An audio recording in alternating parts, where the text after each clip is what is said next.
চলুন আজকে আমরা বাংলা ব্যাকরণের একটা বেশ মজার আর সহজ জিনিস নিয়ে কথা বলি, দৃশ্যমান বিশেষ্য বা ইংরেজিতে যাকে বলে কংক্রিট নাউন। আচ্ছা, মূল কথায় যাওয়ার আগে এই প্রশ্নটা নিয়ে একটু ভাবা যাক তো।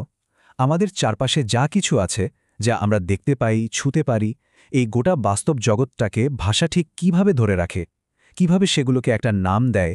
আসলে আমাদের চারপাশের এই বাস্তব স্পর্শ করার মতো জিনিসগুলোকে নাম দেওয়ার জন্য ভাষার হাতে একটা দারুণ উপায় আছে।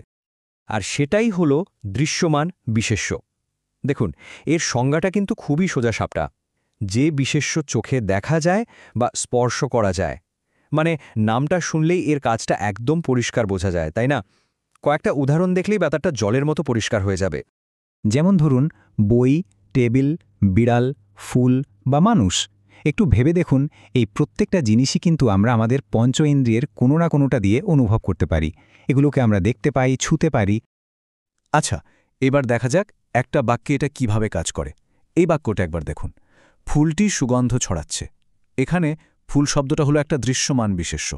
এটা একটা সত্যিকারের বস্তু, তাই না, যেটা এই বাক্যের মূল কর্তা, আর যার অস্তিত্ব আমরা শারীরিকভাবেই বুঝতে পারি। আর জানেন, এখানেই কিন্তু আসল মজাটা। দৃশ্যমান বিশেষ্যর সবচেয়ে বড় বৈশিষ্ট্যটা কি? এর প্রধান বৈশিষ্ট্য হল এটা অ্যাবস্ট্র্যাক্ট নাউন বা ভাববাচক বিশেষ্যের ঠিক উল্টো। মানে এটাকে ঠিকঠাক বুঝতে হলে আমাদের আগে জানতে হবে এটা ঠিক কি নয়।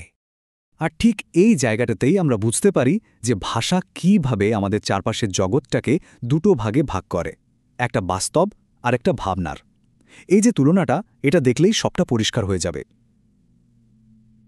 একদিকে আছে দৃশ্যমান বিশেষ্য, যেগুলোকে চোখে দেখা যায়, ছোঁয়া যায়। আর ঠিক তার উল্টো দিকে আছে সেই সব জিনিস যেগুলোকে দেখা বা ছোঁয়া যায় না, যেমন ধরুন সততা, দুঃখ বা আনন্দ। নিয়মটা খুবই সহজ। যদি কোনো বিশেষ্যকে আমাদের ইন্দ্রিয় দিয়ে অনুভব করা যায়, তবেই সেটাই হলো দৃশ্যমান বিশেষ্য। তাহলে আসল কথাটা কি দাঁড়ালো?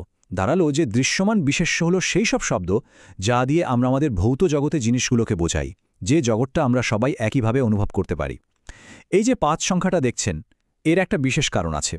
কারণ এই দৃশ্যমান বিশেষ্যর ধারণাটা আমাদের ৫টা ইন্দ্রিয়ের সাথেই জড়িয়ে আছে।